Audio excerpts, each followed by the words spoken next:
We are mere hours away from the trade deadline, and the biggest question going into today is, are the Baltimore Ravens going to make a trade to acquire some defensive help? Now, the Ravens have already traded for wide receiver Deontay Johnson, but a lot of people think that the Ravens need somebody on defense.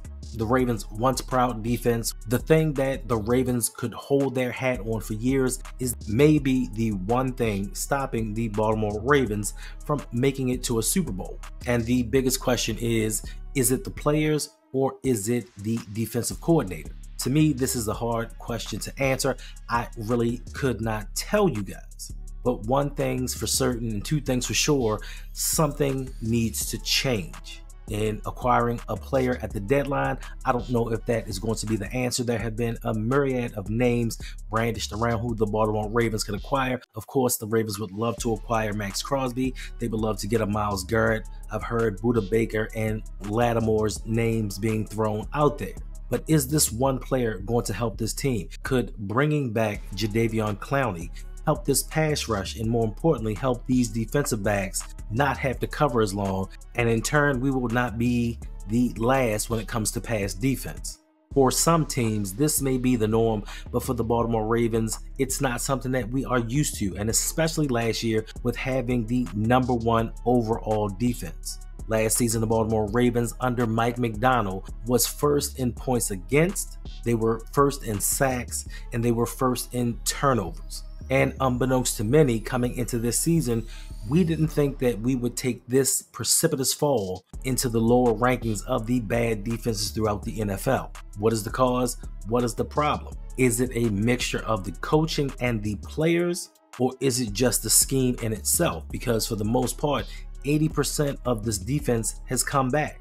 We have veteran players on this team that should know how to play together regardless of who the defensive coordinator is. The Baltimore Ravens greats of old, no matter who came in and was the defensive coordinator, the Baltimore Ravens defense was always stout. It was never an issue of, oh, we have a lack of communication. And one of the things, and we cannot put this on Roquan Smith, is Ray Lewis may have been one of the ultimate leaders. Then you had Ed Reed in the backfield leading the defense from that end. So you have two generational type talents that are making sure and holding everybody accountable, ensuring that they know the plays, ensuring that they know where to be during games.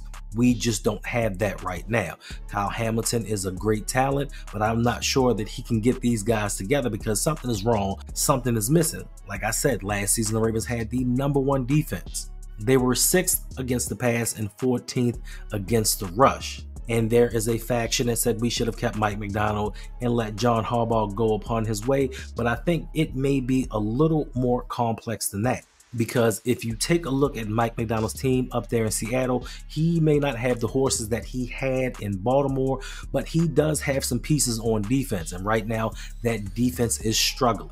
The Seattle Seahawks defense is 24th in points against and 23rd in yards. Not very good from a boy wonder, a genius who made the opponents of the Baltimore Ravens sometimes look like they didn't belong in the NFL. But like I said, it's a little more nuanced than just the defensive coordinator. We lost some assistant coaches as well. And who knows, those two departures may have had a bigger impact on his team than many of us thought. Anthony Weaver has gone down to Miami. Mixed results for me because Jalen Phillips came into the season coming off of an injury, then he re-aggravated that injury. Javon Holland's been banged up. So there are a lot of pieces that the Dolphins actually depend on that have not been available. But even with all that being said, even with Tua Tagovailoa missing some games, the Dolphins defense is ranked 17th in points against and 7th in yards allowed, which is not bad at all for your first year in a system and not having a lot of your key players. Now, one of the assistant coaches to me, which may have been the most important loss of all, was Denard Wilson. Wilson was the Ravens defensive back coach, and we can see without his tutelage, our defensive backfield is struggling. They are on the struggle bus to nowhere. And him in his first year as the Tennessee Titans defensive coordinator, yes, they are lacking talent. They've traded away some players. They don't have an offense that can help them out. And quite frankly, they are not a good team right now. But the Titans right now are 27th in points against. And a lot of those points can be attributed to Mayo Man. He's thrown a lot of pick sixes. He's turned the ball over, which led to a lot of easy scores. So that 27th ranking is a little deceptive. But when it comes to yards allowed, the Tennessee Titans are #1 in the NFL. And I do not think it is coincidental that two of these assistants have a top 10 defense when it comes to yards allowed in the NFL, with a lack of talent, with talent that is certainly not on the level of the Baltimore Ravens. So why are the Ravens struggling this year? It could be the coach's loss. It could also be coupled with the impact players that we lost. Let us not forget, most of us may not have been fans of Patrick Queen, but last season he was an all-pro. He contributed 133 tackles and 3.5 sacks. They also lost edge rusher Jadeveon Clowney, who himself tallied 43 tackles and had a career-high 9.5 sacks. And more importantly, I think Clowney opened up the way for the other pass rushers on the team to eat. That's why the Ravens led the league in sacks. Then the Ravens also lost Geno Stone in his 68 tackles and 7 interceptions. He may not have been as talented as some of the safeties the Ravens have or had, or maybe could have gotten in free agency. But the one thing that he did do was when he got an opportunity to intercept the ball, he made good on it. And those 7 interceptions got him paid.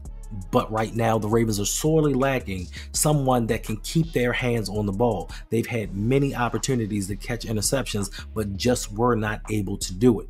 And last but not least, they lost slot corner Ronald Darby, who had 28 tackles and 7 passes defended. Listen, you let go of them Seminoles, you don't do too well. And the replacements in the slot may not have been that good.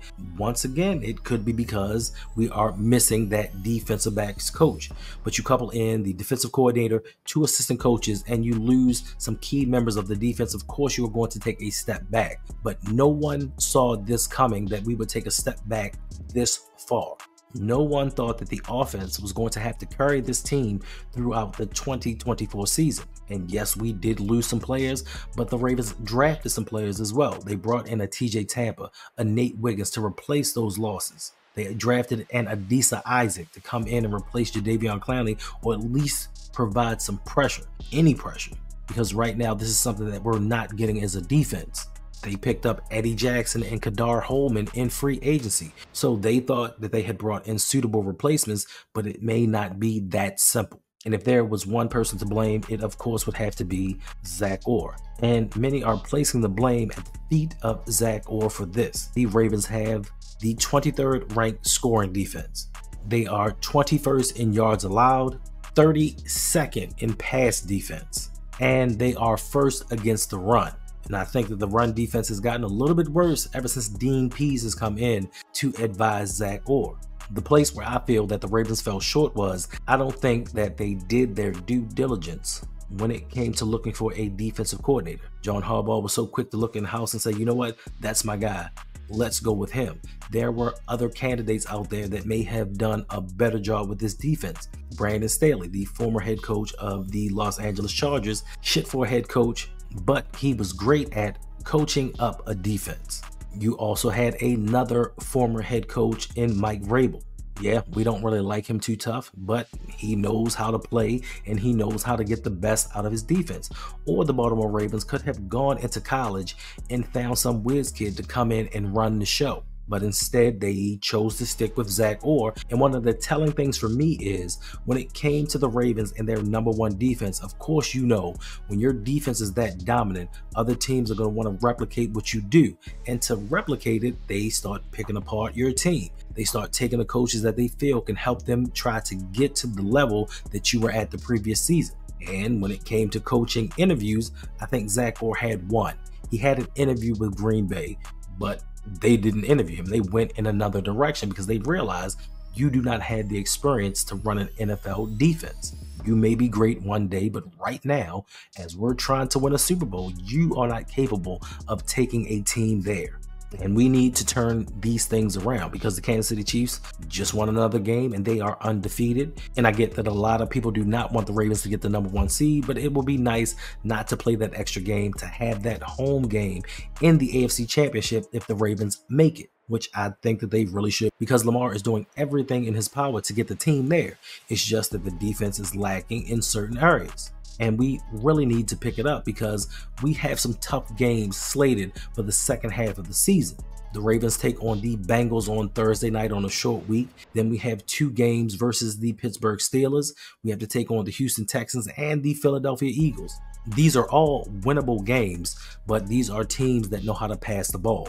These are teams that have weapons at the wide receiver position that can break down this defense. So we need Zach Orr to pick these things up because we cannot fall further down the list. Listen, you already have Kansas City and Buffalo ahead of us when it comes to losses. We can't afford any more because I do not want to take the wild card route. I understand that the Ravens won their 2 Super Bowls playing in a wild card game, but this is something that we don't need because with injury, uncertainty, we just don't want that extra game. We want the divisional round, we want the AFC Championship, and then we want the Super Bowl, and we want to call it a day. So the Ravens need to win as many games as possible. Derrick Henry, Lamar Jackson, I guarantee are going to do their job. But is this defense going to hold up? They have already allowed Gardner Minshew to throw for 276 yards. Dak Prescott, 379.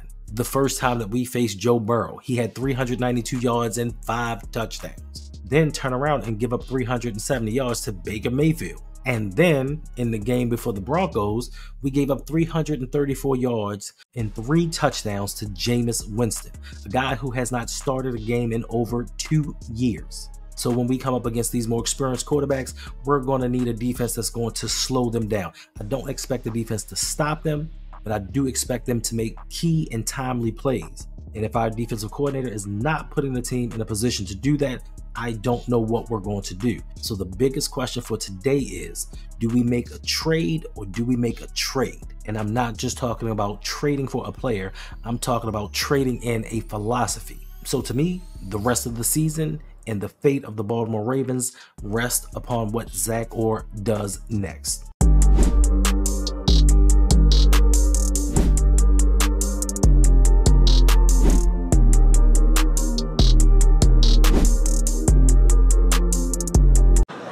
Nah, man, I'm cool.